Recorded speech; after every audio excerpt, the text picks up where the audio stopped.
నమస్తే, welcome to వి2 news లక్ష్యం సమాజహితం. నేను ప్రశాంతి. బులెటిన్ లో ముందుగా హెడ్లైన్స్ చూద్దాం.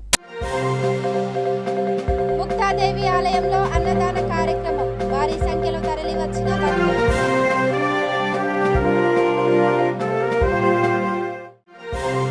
పరిగిలో సార్వత్రిక సమ్మె, ఎంపీడీఓ కార్యాలయం నుంచి బస్టాండ్ వరకు ర్యాలీ.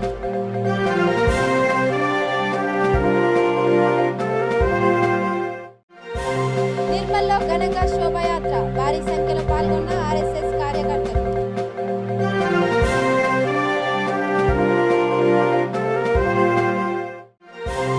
వనస్థలిపురం రామాలయం కలకల, శ్రీరామనవమికి కొనసాగుతున్న ఏర్పాట్లు.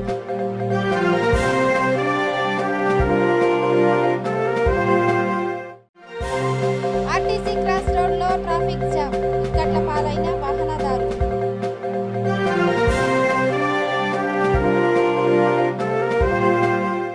ఇక డీటెయిల్స్ చూస్తే, దళిత బంధు పథకం పక్కదారి పట్టిందని జై భీమ్ సేన అధ్యక్షుడు బల్వంత్ రావు ఆరోపించారు. అడిక్మెట్ ప్రాంతంలో ఆయన మీడియాతో మాట్లాడారు. ముషిరాబాద్ నియోజకవర్గంలో ఎమ్మెల్యేతో సన్నిహితంగా ఉన్న వారికే ప్రాధాన్యత లభిస్తుందన్నారు. అర్హులైన దళితులకు ఇవ్వకపోవడం దారుణమన్నారు. దళిత బంధు కేటాయింపులపై శ్వేతపత్రం విడుదల చేయాలన్నారు. నా పేరు పి బల్వంత్ రావు. జై భీమ్ సేన ఆర్గనైజేషన్ ఫౌండర్గా పలు సేవా కార్యక్రమాల్లో పనిచేస్తున్నాను. అలాగే ఈరోజు కొత్తగా ప్రవేశపెట్టినటువంటి దళిత బంధు కార్యక్రమం ప్రజల్లో తీవ్ర వ్యతిరేకత మొదలైంది. ఎస్సీలకు ఒక వర్గానికి ఎక్కువ శాతం దళిత బంధు ఇచ్చి ఇంకొక వర్గానికి ఇవ్వకపోవడము ప్రజల్లో తీవ్ర వ్యతిరేకత మొదలైంది. కావున ఈ ప్రభుత్వం, తెలంగాణ ప్రభుత్వం, కేసీఆర్ ప్రభుత్వం ఈరోజు ఈ వర్గాలు, ఏ వర్గాలైతే అభివృద్ధిలో ఆర్థికంగా, సామాజికంగా వెనుకబాటుకు గురయ్యాయో ఆ వర్గాలకు సమాన పారదర్శకంగా ఈ వర్గాలకు న్యాయం చేయాలని జై భీమ్ సేన ఫైట్ ఫర్ రైట్స్ తరఫున మేము కోరుతున్నాము. అలాగే ఎస్సీలకు, నిజమైన అర్హులైనటువంటి ఎస్సీలకు ఈ దళిత బంధు అందకుండా ఈ అధిక ధనవంతులకు మాత్రమే అందుతున్న అపోహ ప్రజల్లో ఉంది. ఈ అపోహను తొలగించాలంటే ఎమ్మెల్యేలు అనుచరులే కాకుండా అనుచరులు వాళ్లకు డబ్బుల రూపంలో ఇస్తే మాత్రం పేరు దళిత బంధులో ప్రకటిస్తా, పేరు తెప్పిస్తా అని కొంచెం డబ్బులు దండుకుంటున్నారు. ఆ దండుకునే వాళ్ళను పక్కకు పెట్టి నిజమైన నిరుపేదలైనటువంటి ఎస్సీలకు దళిత బంధు ఇవ్వటం వల్ల ప్రభుత్వ లక్ష్యం నెరవేరుతుందని మేము సవ్యంగా తెలియజేస్తూ, ఎమ్మెల్యేలంతా కూడా పారదర్శకంగా ఎస్సీల మధ్య చిచ్చు పెట్టకుండా దళిత బంధు ప్రభుత్వ లక్ష్యాన్ని అందరికీ నెరవేరేలా చూడాలని జై భీమ్ సేన ఆర్గనైజేషన్ తరఫున మేము కోరుతున్నాము. ఈ పత్రం ఎవరైతే నిరుపేదలైనటువంటి దళిత బంధు ప్రకటించారో వాళ్ళ పేర్లను మొత్తం శ్వేతపత్రాన్ని నియోజకవర్గ స్థాయిలో ఎమ్మెల్యే ప్రకటించి వాళ్లకు, ఈ వర్గాలకు, నిరుపేదలకు దళిత బంధు అందించామని తెలియపరిస్తే ప్రజలు కూడా సంతోషిస్తారు. అన్ని ఎస్సీల్లో ఉండే అన్ని వర్గాలు కూడా ఆనందదాయకం వ్యక్తం చేసి ఈ ప్రభుత్వానికి మళ్ళీ పట్టం కట్టే ఆలోచన విధానాన్ని ప్రజల్లో తెలియపరుస్తుందని కోరుతూ నాకు ఇచ్చిన విలువైన సమయానికి జై భీమ్ తెలియజేస్తున్నాను. వనస్థలిపురం దుర్గాస్థలిలో శ్రీ సీతారామచంద్రస్వామి ఆలయంలో శ్రీరామనవమి వేడుకలకు ఏర్పాట్లు చేస్తున్నారు. 3 దశాబ్దాలుగా అంగరంగ వైభవంగా నిర్వహిస్తున్నట్లు ఆలయ పూజారి శ్రీనివాస శాస్త్రి చెప్పారు. భక్తులు పెద్ద సంఖ్యలో హాజరు కావాలని, శ్రీరాముడి దయకు పాత్రులు కావాలని ఆకాంక్షించారు. కార్యక్రమంలో గోపాలం, ప్రవీణ్, రాజేందర్, ఆనంద్ పాల్గొన్నారు.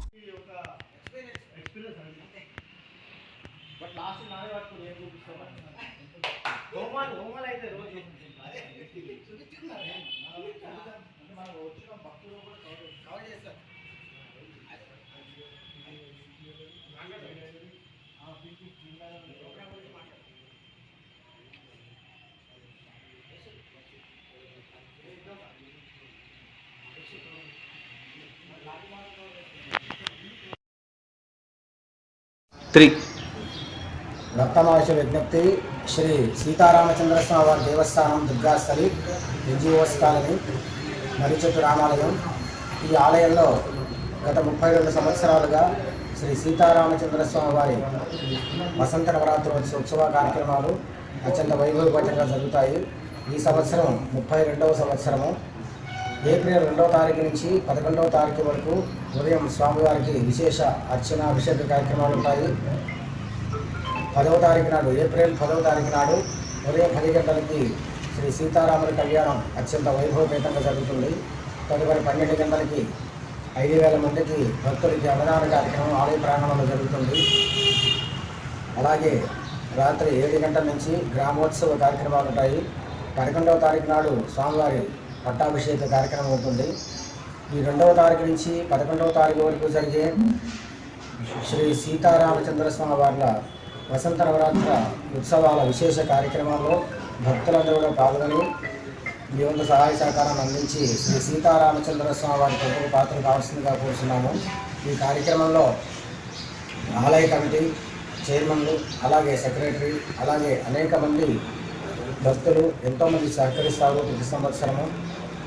అలాగే గ్రామ ప్రజలు అందరూ సహాయ సహకారాలతోటి ఆలయ కమిటీ అట్లాగే అర్చక స్థానంలో ఉన్నటువంటి అందరూ సహాయ సహకారాలతో ఈ కార్యక్రమం ముందుకు వెళ్తుంది. కనుక భక్తులందరూ కూడా కాలనీ వాసులకి అలాగే భక్తులందరికీ కూడా ప్రత్యేక ఆహ్వానంగా అందించి ఆలయ కమిటీ తరఫున అలాగే అందరి తరఫున మీ అందరికీ కూడా ఆహ్వానం పలుకుతూ ఈ కార్యక్రమంలో మీరందరూ పాల్గొనే సీతారామచంద్ర స్వామి వారి కృపకు పాత్రలు కావాలని కోరుచున్నాం. జై శ్రీరామ్. ఇవాళ మధ్యాహ్న సమయం RTC cross road Sudarshan theatre వద్ద దాదాపు గంట పాటు వాహనాల రాకపోకలకు తీవ్ర అంతరాయం కలిగింది. దీంతో బస్తీ వాసులకు కూడా తిప్పలు తప్పలేదు. నగరం నడిఒడ్డున థియేటర్ ఉండడం, అది కూడా ఆవాసాలకు చేరువలో ఉండడం తలనొప్పిగా మారింది.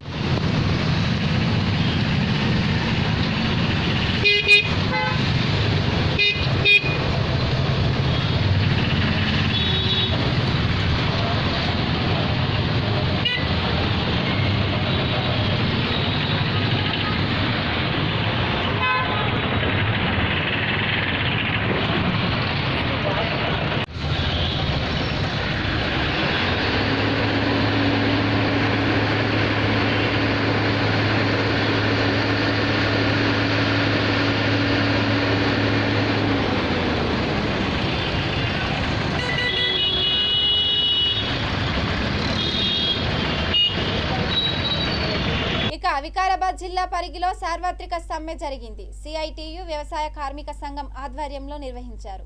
ఎంపీడీఓ కార్యాలయం నుంచి పరిగి బస్టాండ్ వరకు ర్యాలీ కొనసాగింది. తర్వాత బస్టాండ్ దగ్గర రాస్తా రోకో నిర్వహించారు. కార్యక్రమంలో వ్యవసాయ కార్మిక సంఘం జిల్లా ప్రధాన కార్యదర్శి ఎం వెంకటయ్య, సిఐటియు నాయకులు మంజుల, కృష్ణయ్య, నర్సమ్మ, అనసూయ, సుజాత పాల్గొన్నారు.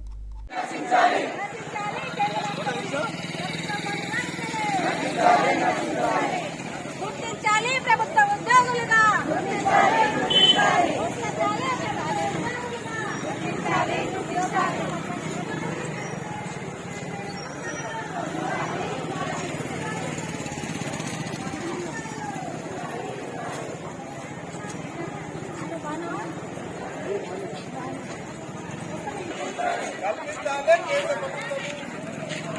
ఉద్యోగ భద్రత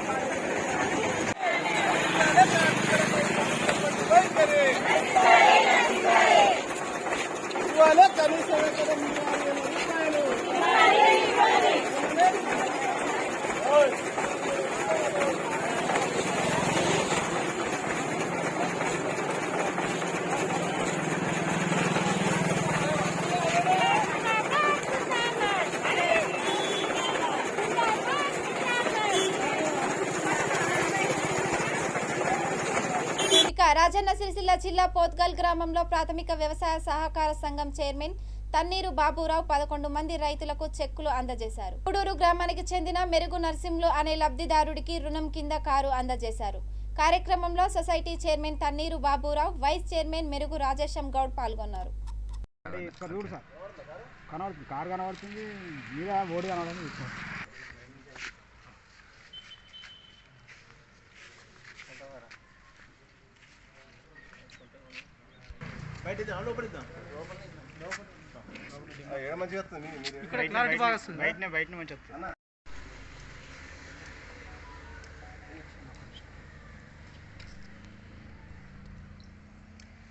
దూరం జరుగుతుంది పేరు మీది కూడా కొనుగోలు చేయాలని తీర్మానం చేశారు.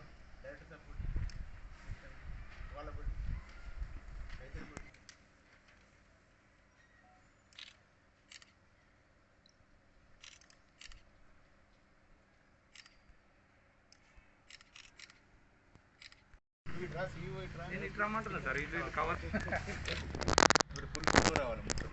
తీస్తాం సార్ ఎట్లా ఉంది తీరుతా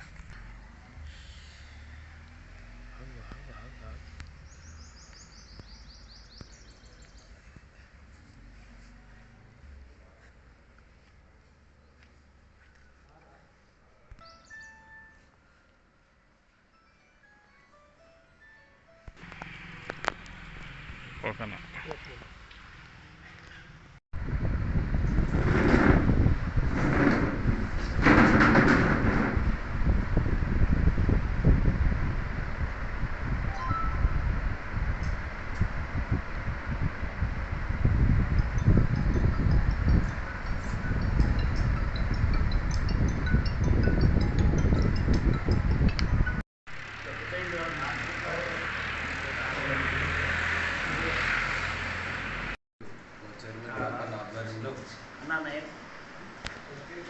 చైర్మన్ బాబా ఆధ్వర్యంలో మేము వడ్ల కొనుగోలు కేంద్రం తీర్మానించడం జరిగింది. ఈరోజు నరేంద్ర మోడీ గారు రైతులను అడ్డు విరుస్తున్నారు. ఇవాళ వడ్లు కొనాలంటే వడ్లు కొనలేని పరిస్థితుల్లో కేంద్ర ప్రభుత్వం నిర్ణయించుకున్నది. అది దానికోసం మేము ఈరోజు సహకార సంఘం తరఫున మా చైర్మన్ బాపన్న గారి తరఫున మేము తీర్మానించి కేంద్ర ప్రభుత్వం కూడా వినియోగించుకోవడం జరుగుతుంది. కావున దయచేసి ఇప్పటికైనా కేంద్ర ప్రభుత్వం కళ్ళు తెరిచి రైతులను ఇబ్బంది పెట్టకుండా వడ్లు కొనాలని భావిస్తున్నాం. భారత ప్రధానమంత్రి గారికి విన్నవించుకుంటున్నాం. తప్పకుండా రైతులకు ఇబ్బంది పెట్టకుండా వడ్లు కొనుగోలు చేయాలని కొండాపూరు బొత్తిగల్లు వెంకట్రావుపల్లె ఈ విధంగా మనకు ఒక 75,50,000 రూపాయల రుణాలు అందించడం జరిగింది. అందులో ఒక కారు లోన్ కూడా ఇవ్వడం జరిగింది. గూడూరు నరసింహులు గారికి, మేరుగు నరసింహులు. ఇక రామగుండం నియోజకవర్గంని రైతుల సమస్య పరిష్కారంలో సర్కారు విఫలమైందని పాలకుర్తి మండల బీజేపీ నాయకులు ఆరోపించారు. బసంతానగర్ ప్రెస్ భవన్లో మీడియాతో మాట్లాడారు. మార్కెట్ యార్డ్ కమిటీ కేవలం పదవుల కోసమే ఉపయోగపడిందంటూ మండిపడ్డారు. రైతుల సమస్యల పరిష్కారానికి కృషి చేయాలని డిమాండ్ చేశారు. కాగా తెలంగాణ వర్కింగ్ జర్నలిస్టుల సంఘం TUWJ IJU అనుబంధ జిల్లా దాడుల వ్యతిరేక కమిటీ కన్వీనర్గా ఎన్నికైన సిపెల్లి రాజేశంను సన్మానించారు. సమావేశంలో పత్తి సంజీవ్, బాలసాని, మల్లేష్, బైరి తిరుపతి పాల్గొన్నారు. పక్క నియోజకవర్గాల నుంచి వేరే జిల్లా నుంచి కూడా అక్కడికి రైతులు పంటలు తీసుకొస్తూ ఉంటారు, కూరగాయలు అన్ని రకాలు. ప్రతిరోజు అక్కడికి కొన్ని వందల వేల మంది వస్తారు. కానీ అక్కడ రైతులకు విశ్రాంతి భవనం అనేది లేదు. కనీసం అది మీ చేతిలోనే. ఇప్పుడు మీరు అనుకుంటే ఒక్క రోజులో వేసే పని తక్షణం మీరు స్పందించి చేయగలిగితే ఒక్క రోజులో రైతులకు విశ్రాంతి భవనం. మీరు గెలిచిన తర్వాత ఒక వారం రోజులు ఫ్లెక్సీ కట్టారు అక్కడ రైతుల విశ్రాంతి భవనం అని. కానీ ఆ భవనం ఎట్టిపోయింది. అక్కడ రైతులకు విశ్రాంతి భవనం లేదు. వచ్చేటువంటి రైతులు రోడ్ల మీద కూర్చొని ఇబ్బంది పడుతున్నారు. మీరు తక్షణం స్పందించి ఈరోజు గోదావరిలో ఉన్నటువంటి కూరగాయల మార్కెట్ హోల్సేల్ రీటైల్ కలిసి ఉంది. అక్కడ రైతుల కోసం విశ్రాంతి భవనాన్ని ఏర్పాటు చేయాలని మేము భారతీయ జనతా పార్టీగా డిమాండ్ చేస్తున్నాం. తర్వాత మరొక విషయం, ఈరోజు మీరు వడ్ల కొనుగోలుకు సంబంధించి ఎలాంటి కార్యాచరణను మీరు రూపొందిస్తున్నారు? మీరు పొద్దున్నైతే కేంద్ర ప్రభుత్వం మీద అనవసరమైనటువంటి కన్ఫ్యూజన్ క్రియేట్ చేసినటువంటి మాటలు చెప్తున్నారు. ఈరోజు రైతులు ఎవ్వరు కూడా రాజకీయం చేయట్లేదు. కేవలం TRS పార్టీ మాత్రమే రాజకీయం చేస్తుంది. ఎమ్మెల్యే గారు రోజు పొద్దున్నైతే గ్రామాలకు వెళ్తున్నారు, అక్కడ తీర్మానాలు చేపిస్తున్నారు. ఏం తీర్మానాలు? ప్రభుత్వం కొనుగోలు చేయాలి, కేంద్ర ప్రభుత్వం వడ్లను కొనాలని. ఎక్కడ కూడా ఇంతవరకు కేంద్ర ప్రభుత్వం వడ్లు కొనాలనేటువంటి మాట చెప్పలేదు. మనకు దేశవ్యాప్తంగా ఉన్నటువంటి అన్ని రాష్ట్రాలలో లేని సమస్య కేవలం మీరు తెలంగాణలో సృష్టిస్తున్నారు. దీనికి కారణం ఏంటంటే మీరు రాజకీయం చేస్తున్నారు. మీరు హుజరాబాద్ ఎన్నికల్లో భారతీయ జనతా పార్టీ ఈటెల రాజేందర్ గారు ఎమ్మెల్యే గెలిచిన తర్వాత మీ ఫోకస్ మొత్తం మారింది. అక్కడ రైతులు మీకు వ్యతిరేకంగా ఓట్లు వేసారు కాబట్టి మీ ఆలోచన మార్చుకొని రైతులను టార్గెట్ చేసి అలాంటి ఇబ్బందులకు గురి చేయాలనే ఉద్దేశంతో ఇదంతా రాజకీయం చేస్తున్నారు. మీరు ఖచ్చితంగా ఇంతకుముందు ఏదైతే పద్ధతి ఉందో IKP సెంటర్ల ద్వారా మరియు సొసైటీల ద్వారా వడ్ల కొనుగోలు అనేది రేపు 1-2 నెలల లోపల స్టార్ట్ కాబోతుంది. దానికి తగ్గ ఏర్పాటు చేయండి. మీరు రాజకీయాలు మానేసి వాటిని యథావిధిగా కొని మీరు మిల్లింగ్ ప్రాసెస్ చేయించి FCIకి అమ్మాల్సిందిగా. అవన్నీ డబ్బులు మీరు ఇవ్వట్లేదు, కేంద్ర ప్రభుత్వం ఇస్తుంది. ఈరోజు ప్రతి ఒక్క రైతుకు తెలుసు. మీరు ఒక్కటే మాట్లాడతారు, ఏంది మేము పెట్టుబడి కింద రైతు బంధు పథకం ఇస్తాము, అది ఎక్కడ లేదు ప్రపంచంలో గొప్పది అనేటువంటి మీ ప్రచారం ఎక్కువ వేసుకుంటారు. మీరు ఎకరానికి 5,000 ఇస్తున్నారు. ఈరోజు కేంద్ర ప్రభుత్వం ఇస్తున్నా చెప్పుకోని విషయం ఏంది? కేంద్ర ప్రభుత్వము ప్రతి రైతుకు ఒక ఎకరానికి ఒక డిఏపి బస్తా కొంటే దానికి 1700 అవుతాయి రైతు పెట్టే, దానికి ఇంకొక 1700 ఎవరు ఇస్తున్నారు? కేంద్ర ప్రభుత్వం ఇస్తుంది. ఒక 20 కొంటే 1500, 3000 అయితే 1500, దానికి 1500 ఎవరు ఇస్తారు? కేంద్ర ప్రభుత్వం ఇస్తుంది. నరేంద్ర మోడీ గారు ఎప్పుడు కూడా ప్రచారం చేసుకుంటలేరు. ఒక యూరియా 2 బస్తాలు అయితే దానికి 600 ఇస్తున్నారు, పొటాష్ అయితే దానికి ఒక 1700. ఈ రకంగా ఒక ఎకరానికి 5500 రూపాయల వరకు కేంద్ర ప్రభుత్వము రైతులకు ఇబ్బంది కాకుండా 50% సబ్సిడీ ఇస్తుంది.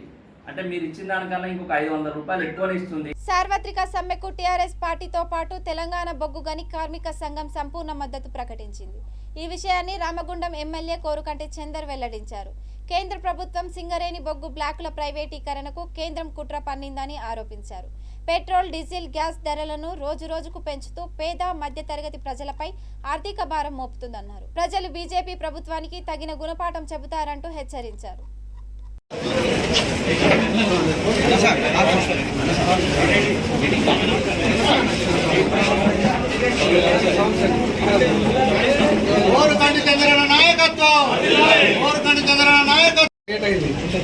కూడా అన్ని కడతారన్న ఎండకు పరిసర అవుతాను కదా.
రామగుండం నియోజకవర్గ వ్యాప్తంగా సమ్మెలో పాల్గొని కేంద్ర ప్రభుత్వ వైఖరిని నిరసిస్తూ కార్మిక వర్గం అంతా కన్నెర్ర చేసినటువంటి ఈ యొక్క సందర్భంగా కార్మిక వర్గానికి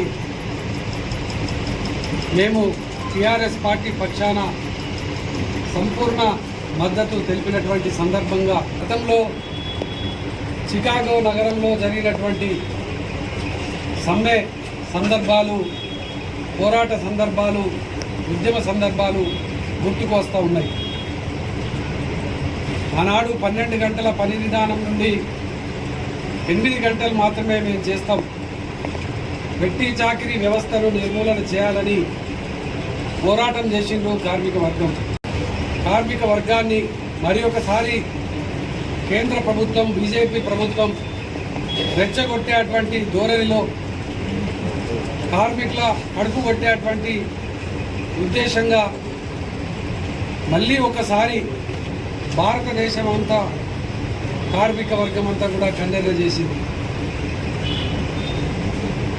ఈ దుర్మార్గమైనటువంటి పరిపాలన.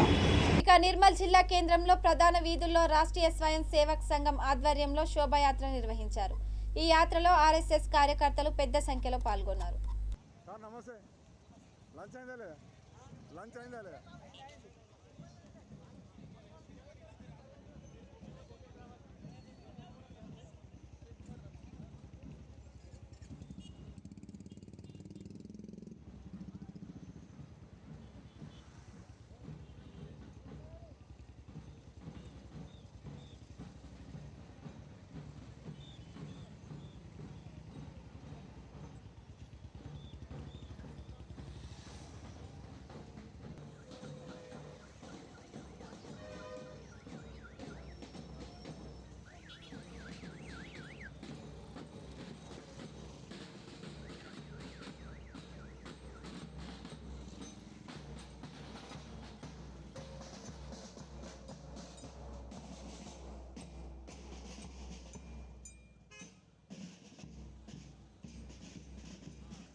యాదాద్రి లక్ష్మీ నరసింహ ఆలయ కార్యక్రమాలని టీఆర్ఎస్ ఆధ్వర్యంలో జరుగుతున్నట్టుగా ఉందంటూ డీసీసీ అధ్యక్షులు కుంభం అనిల్ కుమార్ రెడ్డి మండిపడ్డారు. భువనగిరిలో ఆయన మీడియాతో మాట్లాడారు. జిల్లాలో జరుగుతున్న కార్యక్రమానికి ఎంపీ కోమటిరెడ్డి వెంకటరెడ్డిని ఆహ్వానించకపోవడం దొర అహంకారానికి నిదర్శనమన్నారు. మిత్రులందరికీ, నా సహచర కాంగ్రెస్ నాయకులందరికీ కూడా ఈరోజు ఇక్కడ భువనగిరిలో ప్రెస్ మీట్ పెట్టడము ముఖ్య ఉద్దేశం, నిన్న తెలంగాణకే తలమానికమైనటువంటి యాదాద్రీశ్వరుని మహాకుంభ సంప్రోక్షణ జరగడం ఇక్కడ యాదగిరి గుట్టలో మరి చాలా సంతోషంగా ఉంది. ఒక పక్క సంతోషంగా ఉన్నప్పటికీ మరొక పక్క చూస్తే ఈరోజు ఒక వ్యక్తి తన దారి తన పోకడ అన్నట్టుగా తనదైన శైలిలో పోతున్నాడు తప్పితే ప్రజాస్వామ్యంలో ప్రజాప్రతినిధులను అందరినీ ప్రజలను కూడా కలుపుకపోయే పరిస్థితి ఉండాలి. ఈరోజు నిన్న చూసిన ఏదైతే యాదాద్రి టెంపుల్ ఓపెనింగ్ సందర్భంగా ప్రజాప్రతినిధులే కాదు, సామాన్య ప్రజలు కూడా లేరు. ఆడ ఉన్నది ఎవరే అంటే ముఖ్యమంత్రి కేసీఆర్ గారు, ఆయన అనుచర వర్గం, మంత్రులు, ఎమ్మెల్యేలు, మరి టీఆర్ఎస్ వాళ్ళు, అంటే ఒక్కటి కేసీఆర్ కుటుంబ సభ్యులు. ఇది టీఆర్ఎస్ పార్టీ వ్యవహారంలా జరిగింది తప్పితే ఇది ఈ రాష్ట్ర ప్రజలకు సంబంధించిన ఒక వాళ్ళందరికీ ఒక ఆరాధ్య దైవమైనటువంటి యాదాద్రీశ్వరుని నరసింహస్వామి వీళ్ళందరికీ సంబంధించిన అంశంగా అనిపించలేదు. ఈరోజు కేసీఆర్ గారు మరి ఆయన యొక్క పార్టీ, ఆయన కుటుంబము, ఆయన కార్యకర్తలు కూడా కాదు, ప్రజాప్రతినిధులు పిలుస్తూ అక్కడ యాదగిరిగుట్టకు సంబంధించి మున్సిపాలిటీకి సంబంధించిన కౌన్సిలర్లను కానీ ఎవరిని కూడా పిలవకుండా వాళ్ళే మాత్రం ఉండి ఎమ్మెల్యేలు, ఎంపీలు కూడా బయట పార్లమెంట్ నియోజకవర్గానికి సంబంధించిన ఎంపీలు ఉంటారు. ఇక్కడ భువనగిరి ఎంపీ ఇక్కడ పిలిచిన పాపాన ఓలే. మా ఎంపీ గారు వెంకరెడ్డి గారు, గౌరవ ఎంపీ వెంకరెడ్డి గారు వారి ఆవేదన వెలిబుచ్చిండ్రు. అంటే వారికి కూడా పిలుపు లేదంటే ఇది చాలా బాధేస్తుంది. ఇది సరియైన పరిస్థితి, సరైన ఆలోచన కాదు అని ఈ సందర్భంగా భావిస్తూ ఉన్నాను. ఈరోజు ఇది ఒక కేసీఆర్, టీఆర్ఎస్ వాళ్ళ కుటుంబం, ఆఖరికి ఆయన అల్లుడు ఉంటాడు. ఆయన ముతోల్ ముక్తాదేవి ఆలయంలో విగ్రహ పునఃప్రతిష్ఠాపన కార్యక్రమం ఘనంగా జరిగింది. ఈ సందర్భంగా వెనుకబడిన తరగతుల సంఘం ఆధ్వర్యంలో అన్నదాన కార్యక్రమం నిర్వహించారు. అమ్మవారికి వేద పండితులు శాస్త్రోక్తంగా పూజలు నిర్వహించారు. భక్తులు అమ్మవారికి ప్రత్యేక పూజలు నిర్వహించి మొక్కులు తీర్చుకున్నారు. 3 రోజుల పాటు జరిగిన అమ్మవారి విగ్రహ ప్రతిష్ఠాపన కార్యక్రమాలు వేడుకగా ముగిశాయి.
దేవుడి పని ఉదయం చేసి ఖరాబ్గా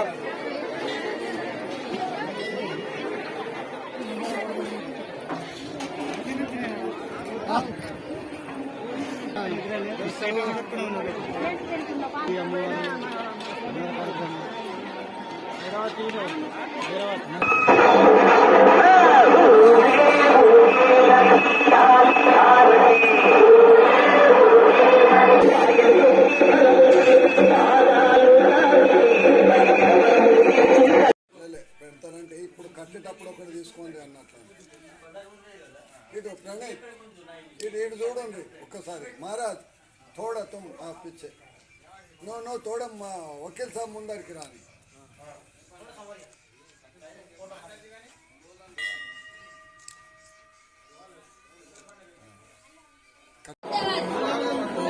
सर्वमंगल मांगल्ये शिवे सर्वार्थ साधके शरण्ये त्र्यंबके देवी नारायणी नमोस्तुते.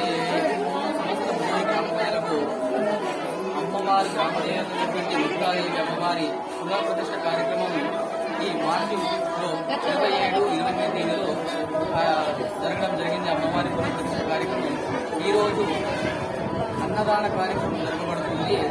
అమ్మవారి యొక్క చరిత్ర చూస్తే అమ్మవారు స్వయంభూగా తన కుటుంబ సమేతంగా పార్వతీ పరమేశ్వరుడు గణపతితో సహా ఇక్కడ కొలువు తీరినారు. అమ్మవారు చేతిలో గరిటతో స్వయంభూగా నిలిచినారు. అమ్మవారు అన్నపూర్ణాదేవిగా స్వరూపంగా మా గ్రామంలో నిలిచినారు. అమ్మవారి చేతులు గరిట ఉండడం వల్ల సమస్త ముదూరు గ్రామ ప్రజలకు కానివ్వండి, చుట్టుపక్కల ప్రజలకు కానివ్వండి, ఇప్పటికీ ఎటువంటి సిరి సంపదలు తక్కువ పడకుండా అమ్మవారు స్వయంభూగా నిలిచి. ఇక బులెటిన్ ముగించే ముందు హెడ్లైన్స్ మరోసారి. ముక్తాదేవి ఆలయంలో అన్నదాన కార్యక్రమం, భారీ సంఖ్యలో తరలి వచ్చిన భక్తులు.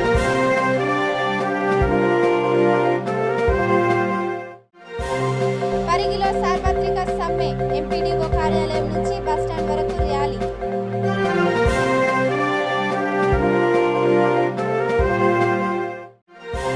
నిర్మల్లో ఘనంగా శోభయాత్ర, భారీ సంఖ్యలో పాల్గొన్న ఆర్ఎస్ఎస్ కార్యకర్తలు.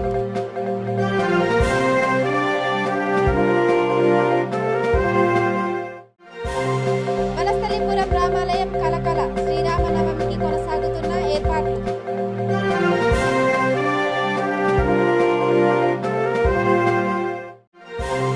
ఆర్టీసీ క్రాస్ రోడ్లో ట్రాఫిక్ జామ్, ఇక్కట్ల పాలైన వాహనదారులు.